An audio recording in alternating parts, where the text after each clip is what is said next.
Hello my dear friends, आज का topic acids and bases.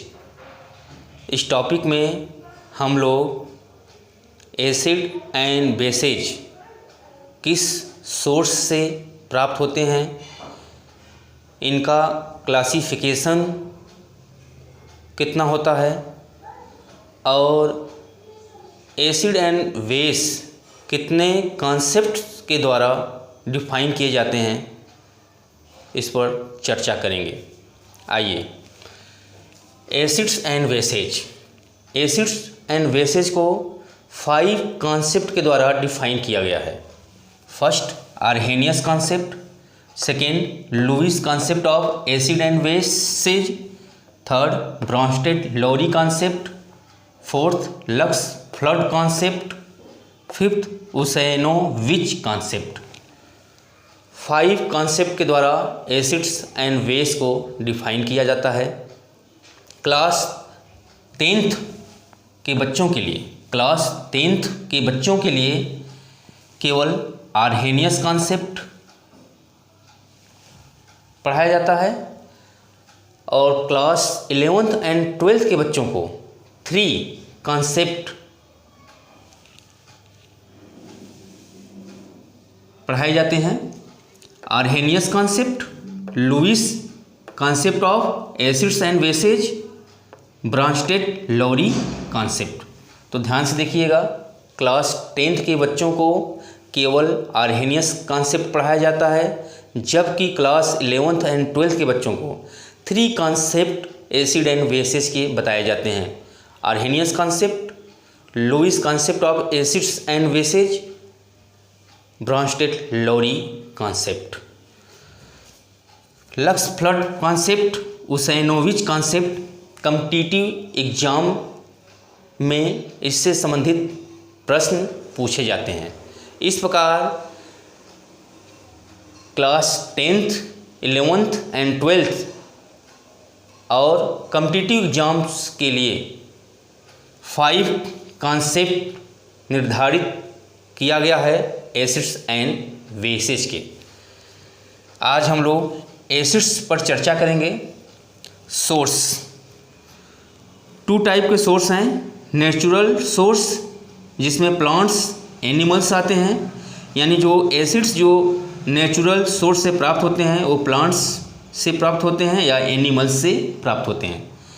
उस एसिड का नाम है ऑर्गेनिक एसिड्स। ऑर्गेनिक एसिड्स जो है नेचुरल सोर्स के द्वारा प्राप्त होता है। लैब में जो प्रिपेयर किया गया बनाया जाता है, उसे मिनरल्स एसिड्स कहते हैं, खनिज अम्ल कहते हैं। और ये जो है 3 टाइप्स के होते हैं। हाइड्रा या hydro acids, oxy acids, inorganic acids. तो ध्यान से देख लीजिएगा, मिनरल्स एसिड्स जो है इनकी जो कैटेगरी है वो 3 टाइप्स की है। हाइड्रा या hydro acids, oxy acids, inorganic acids. Classification, first 2 type के acids, strong acids, weak acids, प्रबल अम्ल, दुर्बल अम्ल। क्लासिफिकेशन 2 जो है नंबर ऑफ हाइड्रोजन आयन या नंबर ऑफ प्रोटॉन पर डिपेंड है। मोनोबेसिक एसिड्स, जिसे मोनोप्रोटिक एसिड्स कहते हैं, इस एसिड को वाटर में डिसॉल्व करते हैं, वाटर में घोलते हैं तो 1H+ आयन 1 प्रोटॉन बाहर निकलता है, इसलिए मोनोबेसिक एसिड या मोनोप्रोटिक एसिड्स कहते हैं। सेकेंड, डाइबेसिक एसिड्स, उसी का नाम है डाइप्रोटिक एसिड्स। इस एसिड को जब वाटर में डिजोल्व किया जाता है तो 2H+ आयन या 2 प्रोटॉन रिप्लेस होते हैं। थर्ड, ट्राइबेसिक एसिड या ट्राइप्रोटिक एसिड्स, इस एसिड को वाटर में डिजोल्व करते हैं तो 3H+ आयन या 3 प्रोटॉन रिप्लेस होते हैं। टेट्राबेसिक एसिड्स, या टेट्राप्रोटिक एसिड्स। इस एसिड को जब वाटर में डिजॉल्व करते हैं तो 4H+ आयन 4 प्रोटॉन बाहर निकलते हैं, इसलिए टेट्राबेसिक एसिड्स। मोनो 1 प्रोटॉन, हिंदी में एक क्षारकीय अम्ल। डाइबेसिक 2 प्रोटॉन, द्विक्षारकीय अम्ल।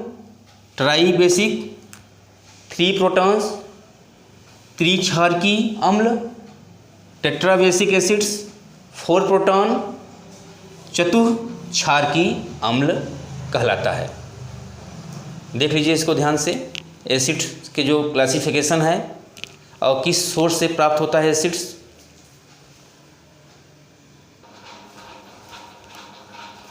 आज हम लोग हाइड्रा या हाइड्रो एसिड्स पर चर्चा करेंगे। ये 2 पार्ट में डिवाइड है, vapour phase and liquid phase. Vapour phase वाष्प अवस्था, hydrogen plus non metal plus I D E, ide, hydrogen plus non metal plus ide except oxygen element. Non metal में ऑक्सीजन एलिमेंट को छोड़कर कोई भी नॉन मेटल हो सकता है।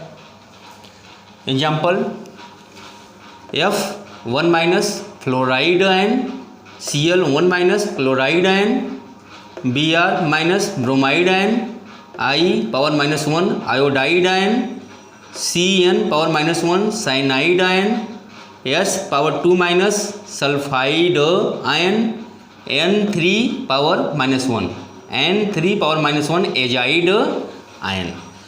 तो ये सब में जो है आइड, आईडी कॉमन है।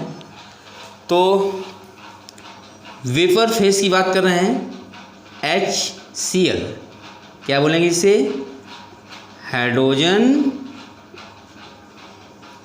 Chloride.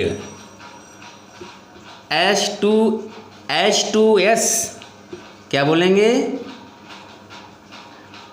Hydrogen sulphide,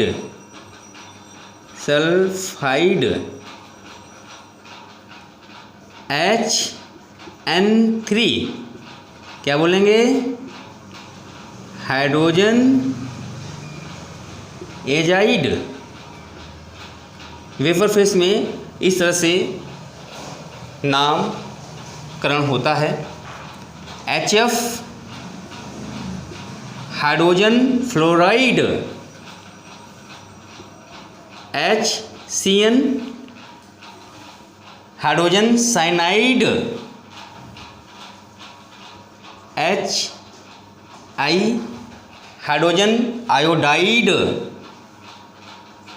HBr hydrogen bromide. Vapour face में इस जो है वेपर फेस में है, और वेपर फेस में जो इसका नामकरण होता है, ध्यान से देख लीजिएगा, नामकरण बहुत ही इम्पॉर्टेंट है। Hydrogen plus non metal plus I D E, ide, ये तीनों मिलाकर नामकरण होता है वेपर फेस में। किसको छोड़ के, एक्सेप्ट ऑक्सीजन एलिमेंट को। नॉन मेटल में ऑक्सीजन एलिमेंट को छोड़ के जो भी नॉन मेटल हैं आईडीई, आइड का प्रयोग किया जाएगा। ये आयंस हैं। HCl वेपर फेस में होता है, हाइड्रोजन क्लोराइड कहलाता है। H2S वेपर फेस में होता है, हाइड्रोजन सल्फाइड कहलाता है। HN3 वेपर फेस में होता है, हाइड्रोजन एजाइड कहलाता है। HF वेपर फेस में होता है, हाइड्रोजन फ्लोराइड कहलाता है। HCN वेपर फेस में होता है, hydrogen cyanide. HI vapour face में होता है, hydrogen iodide. HBr vapour phase में होता है, हाइड्रोजन ब्रोमाइड। इस तरह से इनका नामकरण किया जाता है। यदि लिक्विड फेज में है, लिक्विड फेज में है तो उसे hydro non metal except oxygen element को छोड़कर, कोई भी नॉन मेटल किसको छोड़कर, ऑक्सीजन एलिमेंट को छोड़कर। इक प्लस इक, IC, इक का प्रयोग किया जाता है लिक्विड फेज के लिए, द्रवावस्था के लिए।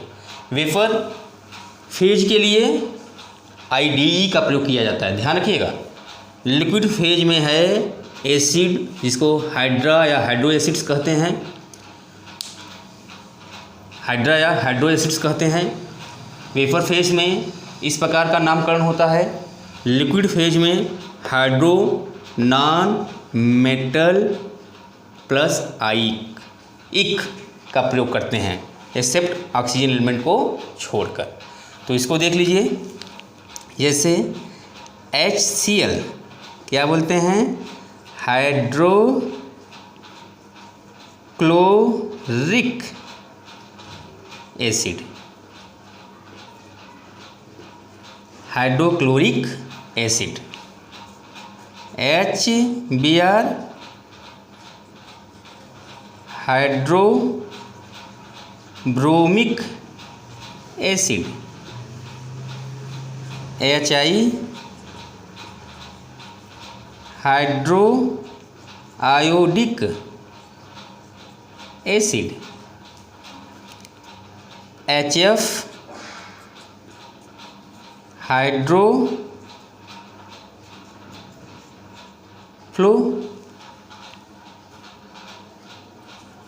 Fluoric acid. इक वर्ड का यूज किया जाता है, ध्यान रखिएगा। वेपर फेज में है तो IDE का, लिक्विड फेज में है एसिड तो इक का प्रयोग किया जाता है। HCN liquid phase, hydrocyanic acid, hydrocyanic acid. HN3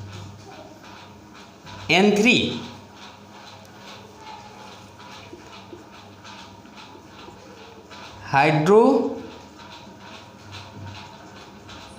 Azoic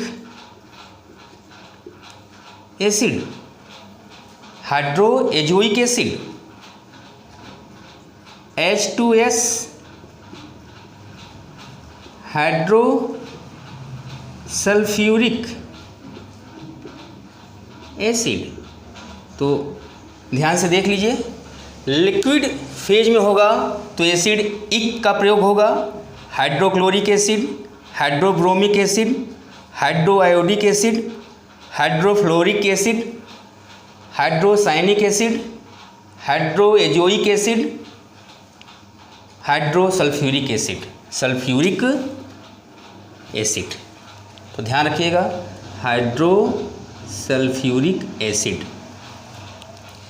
vapour phase में होगा तो hydrogen IDE, hydrogen chloride, hydrogen sulphide, hydrogen azide, hydrogen fluoride, hydrogen cyanide, hydrogen iodide, hydrogen bromide. तो हाइड्रा एसिड या हाइड्रो एसिड के examples हैं। Vapour phase में नामकरण और लिक्विड फेज में नामकरण दोनों अलग अलग हैं। तो उम्मीद करता हूँ हाइड्रा या हाइड्रो एसिड्स समझ में आया होगा। Thank you.